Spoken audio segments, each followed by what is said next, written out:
Hello. It's nice to be here.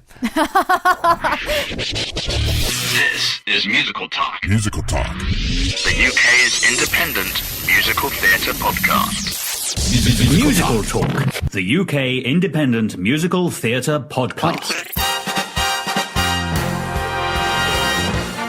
Well, hello. Welcome to Musical Talk. I'm joined here with my Aussie friend, Luisa. Hello, Luisa. Hello, Nick. How are you? Very well, how are you? Good, thank you. Long time no what's it.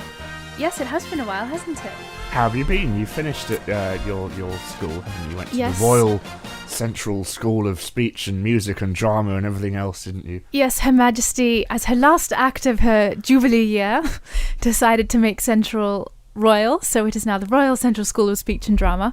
And I was most disappointed that my certificate will not have the royal title. Aww. There's a rule that they can't put it on if it wasn't royal while we were there. Devastated. Did you enjoy it? Yes, I did. It was a tough year. Everything they say about drama school is true. Especially now it's royal. Yeah. But no, I'm glad it's done, and I finally have an agent. And I have joined the ranks of the unemployed actor in front of house. Yes. What are you doing? I'm working at Matilda. Never heard of it. Right. What we're going to do this week is what we do every year on Musical Talk is, we're going to preview 2013. Luisa, you're kind of a Broadway expert, aren't you? So we're also going to delve into the shows going over the pond in New York, as hopefully you'll be going soon.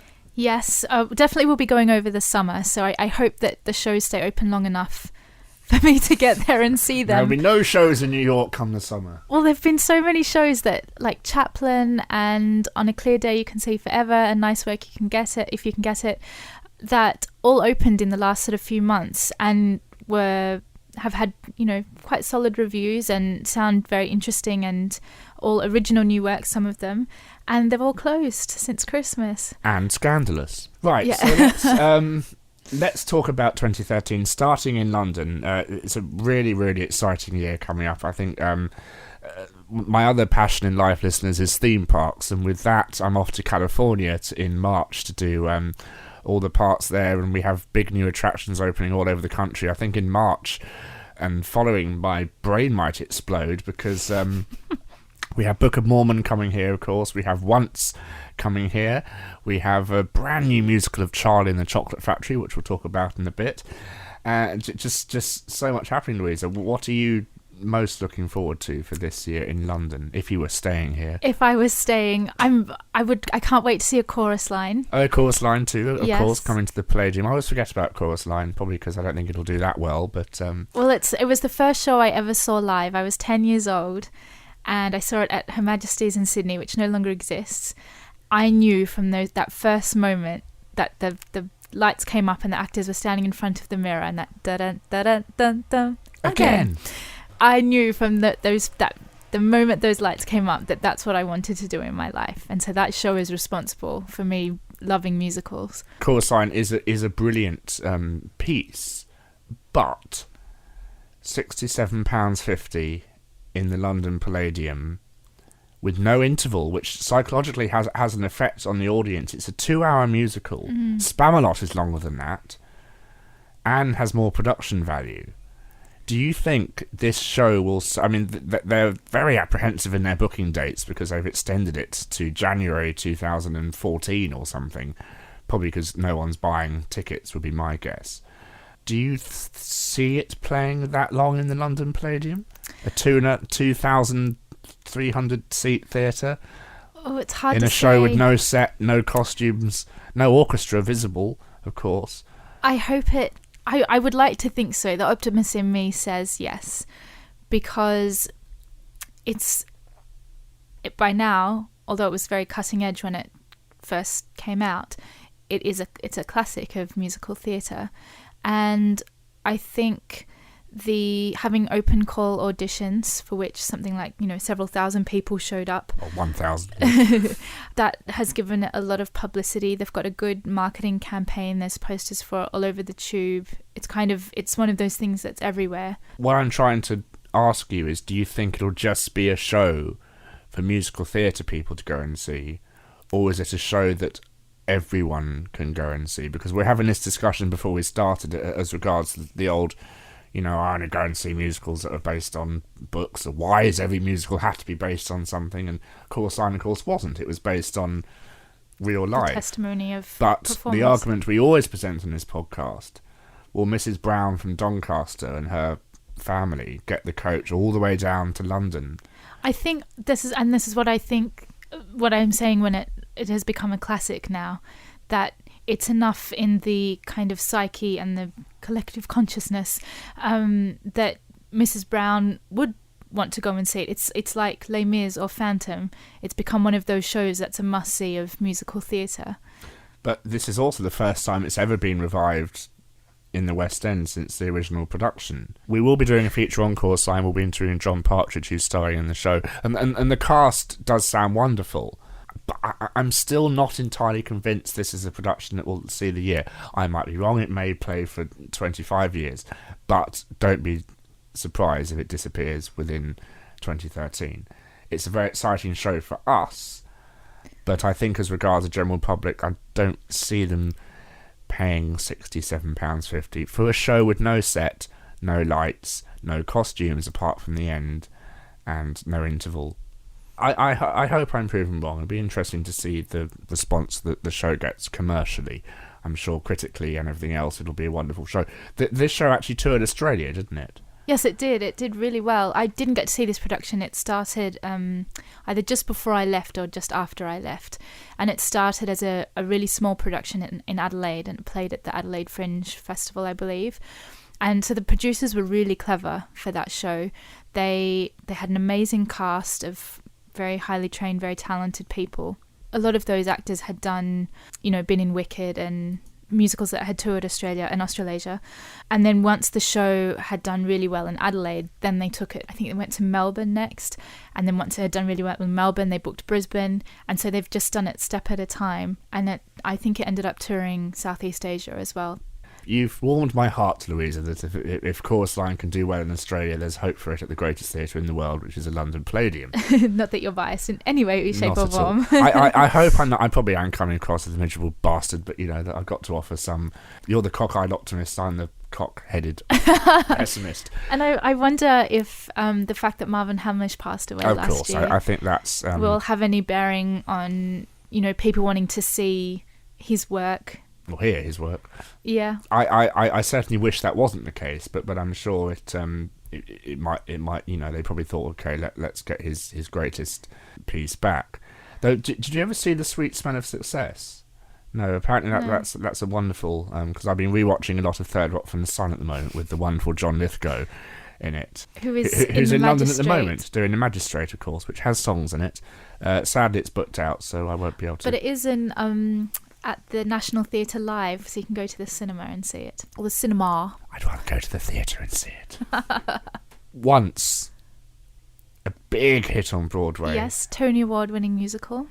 And it's making its way here to the ex-home of Blood Brothers, the Phoenix Theatre, which is I've only been there once because I've seen Blood Brothers once in my. Have you seen? No, I did. No? I should have seen it. It's an English institution. Very nice theatre indeed. Apparently they're going to refurbish it a lot for once, which would be nice. And our friend Andrew Corcoran went to see once, and he said, whatever you do, make sure you turn up at the theatre early, so you can go on the stage and have a drink. Now I like the sound of this show. I'm going to take my father to see it because he absolutely cannot wait. For once, it's based on an independent Irish film, I think. Mm-hmm. One of his favourite films, very touching. It's about a Eastern European songwriter, is that correct? Who falls in love with an Irish songwriter and they make a Match.com video together or something like that? Something to that effect. I think, is she Russian? I think she's a musician, and she meets this songwriter, and I don't think they ever have an affair, but they find kinship. Now, you've said to me earlier it's not your cup of tea. Why not? The film is not one that appealed to me. I've seen it once. Once. I've seen it less than once. Do you think seeing on stage though, it might add a different aspect to it, maybe? Yeah, I would love to see the production actually, because it's meant to be very immersive. It's they've done it so that you feel like you're in a pub listening to a live band, which is when you're actually in a theatre watching a show set in a pub. Yep. But it's very interactive in that way. And what I also am interested in is the fact that all the actors are musicians, and so everyone on stage plays more than one instrument. And as an actor musician myself, I'm always interested to see how that can work, and especially in a show that's about music, so that it's integrated into the plot and into the performance. I think that would be really interesting, because things like Company that had actor musicians, or what was the other show recently that had actor musicians? Was it Sweeney Todd? Yeah. Yeah. Doyle, Patrick Doyle, is that his name? Matthew Doyle? Someone Doyle. John Doyle. It works really Barry well. Doyle. Conan Doyle, I don't know. Nick is now going through the A to Z of the Doyles. Doyle. Doily Cart. I'll be really interested to see how it works in a musical setting, and not just as a device for paying actors less. Double. Or more. It's reducing your cost by not having to have a band. No, in London it's probably less. No, in Broadway it's probably more. More, yes. Charlie and the Chocolate Factory is coming to the Theatre Royal Drury Lane, not the London Palladium as we originally thought.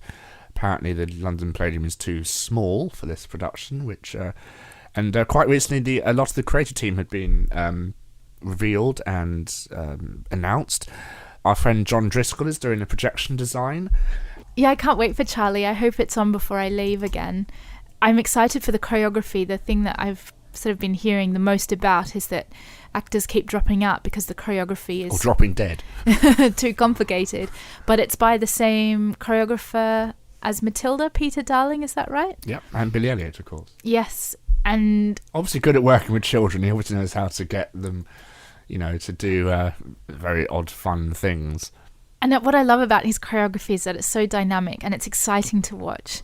And obviously being able to see Matilda every day. The illusionist's name is Jamie Harrison, and he apparently did illusions, thank you to someone on Twitter, he did illusions for the National Theatre of Scotland's production of Peter Pan. So I'll be very interested to see what he comes up with. They didn't go for Paul Keeve, the usual go-to man, but he's busy on Broadway doing Matilda. Musical direction by Nick Skilbeck, who is, of course, married to Scarlett Strallen. Direction by Sam Mendes, of course, from Skyfall fame, and for me, the original Oliver, well, not original, but the first revival of Oliver, directed that. Nigel Planer is to play Grandpa Joe, which is quite exciting. He's a great comedic actor, of course, famous for the young ones, and for the Wicked fans among you, you well know that he played the Wizard in the original production here in London. And we also have what caught my name. Our friend Jack Shalhoub is going to play Charlie Bucket's father. Now, Jack Shalhoub is about my age, so this is interesting. Are there no old actors left in because you have all these young people playing sort of middle-aged characters. They obviously have to go for the younger actors and then age them up. But is this a flashback? Is Charlie's father in it? I don't remember him being in the story. He's not in the film. But That's why I don't remember. That might be the case. I'm not entirely sure. Interesting. It's been a while since I've read the book. I just reread Matilda, actually. Because Grandpa Joe is sort of the father character. Yeah. I've never thought of that, Louisa. And well done. Why, thank you. Top of the class. Certainly in the film, which I've watched more recently than reading the book. Hang on, he is in the Tim Burton film, isn't he? Yes, and he's a toothpaste. Now I can't remember the book. No, his parents are around, but they get rid of him in the film, don't they? I've completely forgotten now. Okay. In the Tim Burton film, yep. Charlie Bucket has a father. Willy Wonka's father was the dentist. But his dad works at the toothpaste factory. Works at the toothpaste factory, yep. And they made him redundant. He's replaced by a machine. Yes. Right, but he's not in the first film. No. Right, but is he in the book? Yeah. I don't know. You'll have to... Louise will now read the book. We'll see you later. Goodbye. So, obviously, this is going to be the big show of the year, and we did a wonderful episode about Roald Dahl musicals for Christmas, so you should certainly go back and have a listen to that. Thank you to all those who have listened to it. It's doing very well. Big cast, and the children haven't even been announced yet. So I'm just going to quickly count 1, 2, 3, 4, 5, 6, 7, 8, 9, 10, 11, 12, 13, 14, 15, 16, 17, 18, 19, 20, 21, 22, 23, 24, 25, 26, 27, 28, 29 people in this cast, not including the children. That's huge. So imagine being a company manager of that, Luisa. Well, you know what's even bigger is King Kong, which is opening in, I think it's Melbourne or Sydney later this year. Has a cast with a 20-metre animatronic monkey and a cast of 50. It's extraordinary. And they had an audition process that lasted 18 months. It's just epic. A bit like Charlie and the Chocolate Factory, really. Peter Darling will choreograph and everyone will drop out. Yep. Tell me more about that show, including because that's, you know, the jokes speak for themselves, really. You could go ape, you know, lots of monkey business going around. But I mean, tell me, what do you know about this piece? I'm dreadfully sorry, I don't know a lot. I happened to meet one of the actors who has been cast in the ensemble. She happened to swing by Matilda, and I recognised her from Oz. And we had a little chat. Glinda. And yeah, I haven't really been following it that closely. I just know that they had this really long audition process, and that it will be opening later this year, and hopefully it does really well. It's one of the next musicals in this long line of shows that are having their world premiere in Australia, being workshopped and then premiered in Australia. Hopefully it does a bit better than the previous shows. Hopefully making it out of Australia. Well, Dirty Dancing made it to England, but it was a completely different production, and it's now touring in the States than was shown in Australia. And Dr. Zhivago and Officer and a Gentleman neither did very well at the box office and closed much earlier than they'd hoped. So it'll be interesting to see if they get picked up. Speaking of Australian musicals, very quickly, last Christmas there was a show in London called Hatpin, which I sadly didn't get a chance to see. But tell me about Hatpin, Luisa. So Hatpin started, I believe it was the thesis musical of one of its composers, James Miller and Peter Rutherford. They had sent off the score to a couple of their friends in the industry, including people like Carolyn O'Connor, who's recently been in Gypsy outside of London, and she's now... The Curve Theatre. She has been on Broadway in a Christmas musical. I'm not sure if that's still running. But anyway, they sent off Elf or... something like that. Christmas Story or... I believe it was A Christmas Story. Which is wonderful, by the way. Everyone should go and listen to that on Spotify. And she... they sent off the music to Carolyn O'Connor, and she recorded one of the songs. And Neil... Diamond. No. Oh, gosh. Neil Gooding. Kinnock? No. Neil Gooding, who is an Australian producer, writer and director. He picked it up, and as did, I think, Chris Stewart was involved with it, who started the New York Music Theatre Festival and is an Aussie guy, resident director of Wicked, blah, blah, blah. And they produced a workshop showing of the show in Sydney, which sold out and was very successful. And then rather than producing the show on a full-scale level, they released the rights to the amateur groups, and it's had several incarnations. Ka-ching. Sorry, Ka-ching. Ka-ching, that's right. And it's always been the hope that would come to London, and they, from all accounts, the run last year went really well, and it sounds like they're looking to put it on again. But it's a really beautiful score. It's very dark. The music's very complex. It's sort of closer to an operetta than a traditional musical sound. Although I suppose an operetta is a traditional... Whatever that means. What is a traditional musical theatre sound? Yeah, it's very dark, very complex, and the story is very moving and very touching. Good. Well, moving on. What other shows do we have coming up in 2013? A Book of Mormon. I probably foolishly haven't booked a ticket to see it. You'll never get in. I will eventually. The show, I don't think the show will go anywhere. Once again, like Matilda on Broadway, this show has had a very impressive advertising campaign here. You know, every single bus in the country telling us the Mormons are coming. They're not on the bus, sadly, but I think this show will do very well. I hope so. There was an interesting article in The Stage this week by Mark Shenton about shows doing the jump across the pond, either from the West End to Broadway or the other way around. And he was unsure about how well Book of Mormon would do here. He hopes it will do well, but it's hard to gauge whether audiences will embrace it like they have on Broadway. The thing I always say is that Americans because America is such a censored, there's no swearing on TV at all in America. So suddenly for America to have this big Broadway show that is full of rude words and, screw that. We did that with Jerry Springer the Opera 7 years ago. But it's so much more than that. And there's. But this is why I want to talk to you about it, because you've seen it. The appeal is that, I don't know what the appeal is. It's one of those things that's just taken off, isn't it? There is so much in it that different people can grab onto. So if you're a traditional musical theatre person, there's the big tap numbers, there's brush showy numbers that reference other musical theatre, and the orchestrations by Larry Hochman. Thank you. Name blank.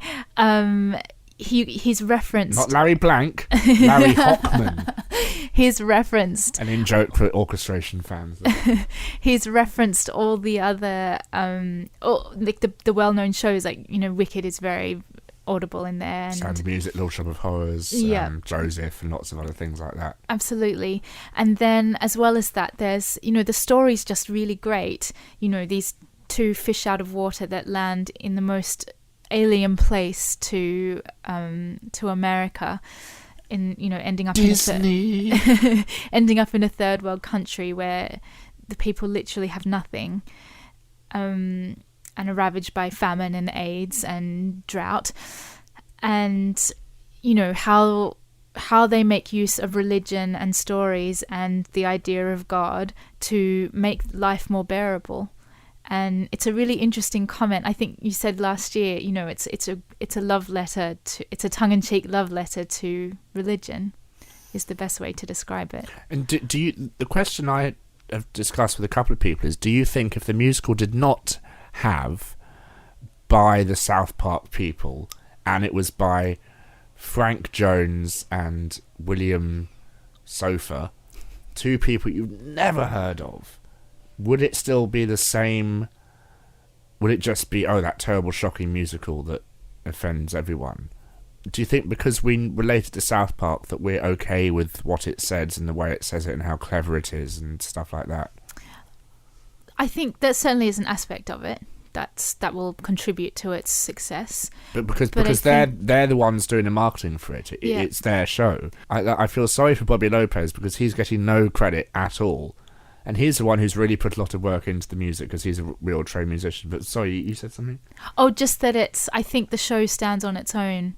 It doesn't need to be... It helps publicity-wise, because as we've seen with all these films, musicals that are from film or from TV shows, that people want something recognisable. So although they'll have heard of the Book of Mormon, that might be off-putting because it's a religious thing, but putting that it's the South Park guys, I mean, you're instantly going to sell tickets. It's one of the most successful... Or not sell tickets, is the case. Well, yes, but it's one of the most successful television shows in history. Mm-hmm.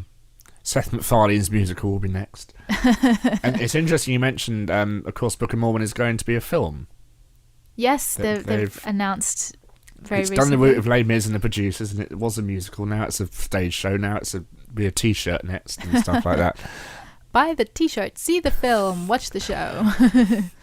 I want to talk to you about Matilda going to Broadway. Robert last week on this podcast said he is worried about Matilda on Broadway because a lot of the Americans don't know it's a novel, and the only thing they associate it with is the that's not Robert De Niro. It's the Danny DeVito questionably good movie, which is very heavy on the magic and the drama, and Matilda the musical isn't really very heavily on the magic and has this whole new backstory. You think it'll do very well, don't you? Well, again, the optimist in me says it's going to be brilliant. And being at the theatre, we have a lot of American patrons, and they come out. They just can't wait for it to come to New York. They think it's going to do very well. I think they've New Yorkers or Americans? Both. New York is its own state. I mean that as in nation state. I think that the main thing is that it's known. the title is recognizable, and whether the film is different to the musical doesn't really matter, because once they're in, as long as it sells the tickets, once they're in, they'll love the show, is my hope and belief. I think it's really different to everything that's on Broadway. It doesn't have the largeness, like you say, in the magic department, like something like Mary Poppins, and it doesn't have the spectacle of a big ensemble show like Les Mis or Phantom, or Book of Mormon. We don't know what they're going to do for Broadway. It's certainly a much bigger stage, so maybe they'll have more cast members, hence making it a bigger experience. There's rumours there'll be more children, possibly more adult cast members. But to me, I'm also anxious about what they're going to change, because if it ain't broke, don't fix it. There's, why change what's good? Well, for ages they've been saying once we go on, it was originally if we go to Broadway, and then it was when we go to Broadway. It's been, we are not going to touch this show. But we've seen the marketing for the show change very quickly. Yes. And I think that's a good thing. It's the new marketing fits better on Broadway. It makes sense why they're doing what they're doing. My anxiousness make it seem like Harry Potter. Yes. My anxiousness was changing things like accents, and getting rid of songs like "All I Know I Learned from Telly." I was worried, would that translate? He could say Tully, and it could be a reference to Sesame Street. But I think it's universal enough that it will cross over. I know it will do amazingly well in Australia. That's a given. I think Australia will be next. I think that's... Yep, hopefully. I think so too. And of course the Americans get Bertie Carvel, which, from his success at the Olivier's and stuff like that, will be a big boost for the production. I think so. And I think, this show is so strong that it will, we have to let it walk on its own and trust that it will... I think it will do really well. I know everyone I've spoken to, and I've not stopped drumming it up. I'd like my commission soon, please, RSC. Call your paycheck, darling. Yes, darling. All my friends in the States, we played the music while I was working at summer camp. I work at a performing and creative arts camp, and another Australian friend of mine, Zara, and I kept playing the music to our kids and kept telling them how amazing this show was, and people are really excited about it. And like you say, the movie is a big help, so I hope that draws them in. I want to read to you something that I saw on a forum. I'm not saying it's true, I'm not saying it's wrong, but I'm just going to read you what it says, and I apologise for the continual Matilda talk, but that's the name of this podcast now. I went to see Matilda on London's West End yesterday. It was by far the worst show I've ever seen in my life, and I have seen many, many shows. I know they are bringing it to Broadway, and I just cannot understand why. I do not see it making it more than a few months on Broadway. I'm just one person, but I went with a group of 8 people with various tastes, and not one of them liked it. Let me go over my biggest problems with the show. 1. No grounding characters. Parents are clowns, children are directed to be cutesy-wootsy, Trunchbull is an absolute joke. Miss Honey is semi-grounding, but she isn't nearly grounding enough. Her songs are dumb, and she does the whole yippee oh sorry I got carried away thing, which made her seem totally stupid. The only grounding character is the librarian, who isn't in the show nearly enough, and interacts with no one else but Matilda. I do not even want to begin talking about the Latin dance partner of Matilda's mother, the Russian mafia members, or the brother. 2. Expectations from the movie. The movie was so awesome because Matilda does all the magic stuff, messing around with the lights at home, making the carrot fly off her plate. That was all totally missing in the musical. The only magic involved is the newt scene. 3. Songs were unmemorable. 4. Very dark aspect of it. I would not say this is suitable for children under 7, but children under 7 are the only people who may in their right mind find the show entertaining. 5. Simply did not find it funny. Thank you. No, thank you, person on this forum. Wow. I think they're in a tiny minority. I really do. I would, of the people coming out of the theatre every night... You're shocked, aren't you? I really am. I can't. I'm gobsmacked. people are just so happy coming out of that because theatre. they're leaving. It's over. But they love what they've seen. They're entranced by it. The kids are enchanted by the innocent magic of it. It's not about spectacle and making things fly through the air. The magic is in the power of storytelling and being true to who you are, and justice. And even if you're little, you can do a lot. You have power even if you're a small person. And I think that's a really great message that people leave with, that no matter who you are, where you come from and what your circumstances are, you can still rise above them and triumph. And you can find allies in the world around you that will support you in that task. I apologise for reading that out. I know it was a big step to make, but we can't offer a different opinion, so I just thought I'd borrow it from someone else. It's an interesting one, and I really hope, my heart is just, please let it do well on Broadway. And I said this when I first saw it, and I know Nick called it when he saw it at Stratford, that it will win everything, and it certainly has won all the Olivier's, and I think it stands a good chance on Broadway to win the Tonys. My nervousness is that it's up against Annie, which, appealing to the kid market, parents taking their children, and the difficulty of pitching Annie against Matilda is that the parents who are taking their kids and who are spending the money and booking the tickets grew up with Annie, and I see that as competition. The good news for Matilda is that Annie has not received good reviews, and it's not doing very well. Didn't Annie only get good reviews because of the Hurricane Sandy? It opened at the same time, so the critics probably took pity on it and tried to boost its, because it's the great American version of Annie. And I'm glad it didn't open at the same time. I think they've been very clever to hold off. I'm sure, a lot of it did come down to Annie. Yeah, I think so. But I think they're right in taking Bertie across and Lauren Ward. I was about to say Laura. I think they will lead the cast very well, and they're so strong and they're so wonderful at their characters that will lift the show immensely. And it also relies on the Matildas, of course. So I wonder how the accents will be painful for you. Even though they might be doing a British accent, it might still come out Australian. Yes. Accents on Broadway. Governor. Oh my.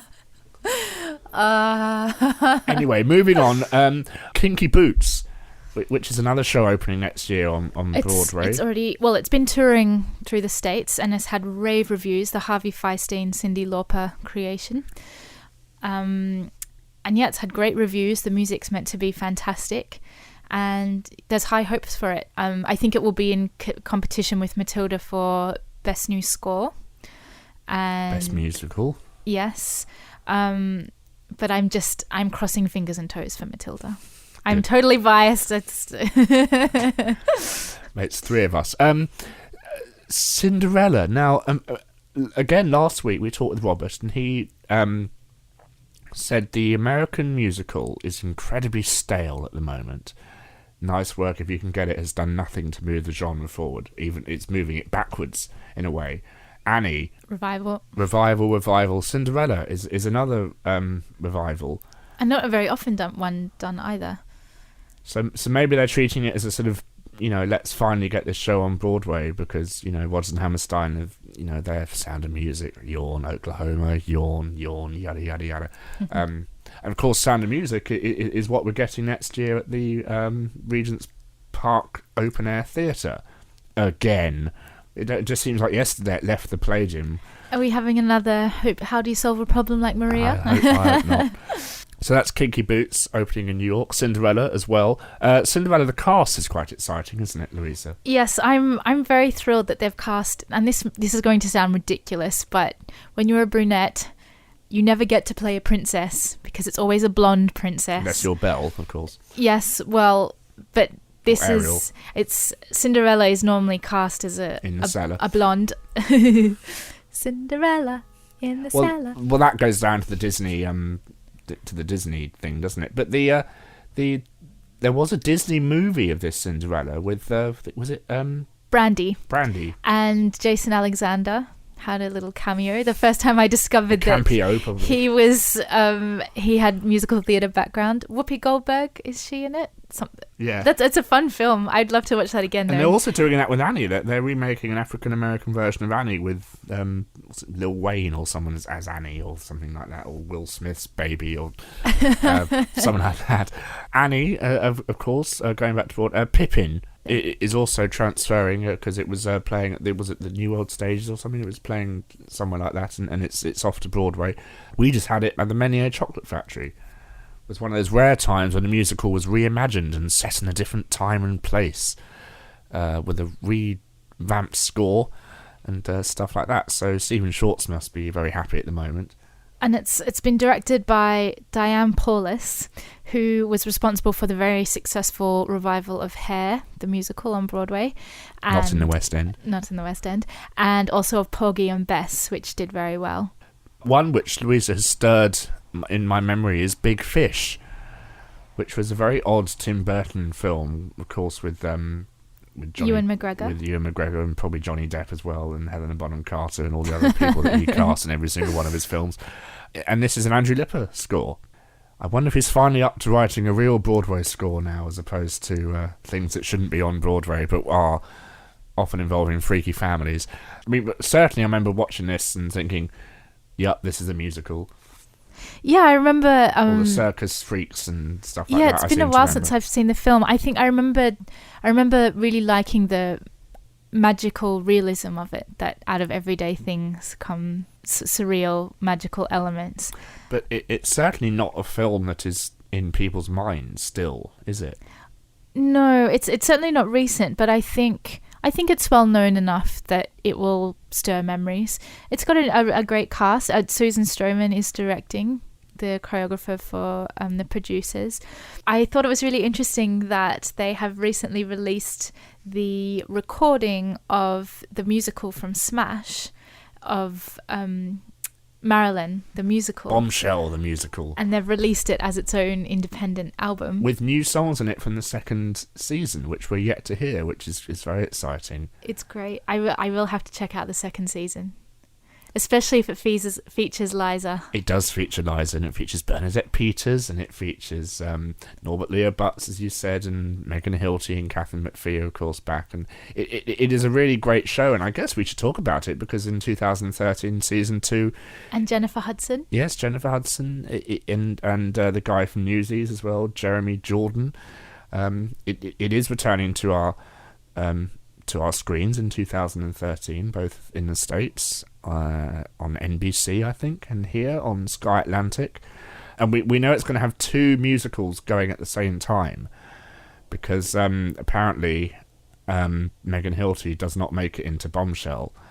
And so she goes off to do a new musical of Dangerous Liaisons. Ooh. So we're having 2 musicals going on at the same time. Broadway 2014. So, ladies and gentlemen, thank you very much for listening to this rather entertaining episode. If you have any thoughts on 2013 or 2012, do let us know on Twitter at twitter.com/musicaltalk. You are on Twitter, aren't you, Louisa? I am at Luisa Lyons, LuisaLyons. Biscuit and Tea Company, and we will see you next week. Thank you very much for listening. Goodbye. Bye. We will be doing a feature encore sign. We'll be interviewing John Partridge, who'll be in Smooth. I know. Hello.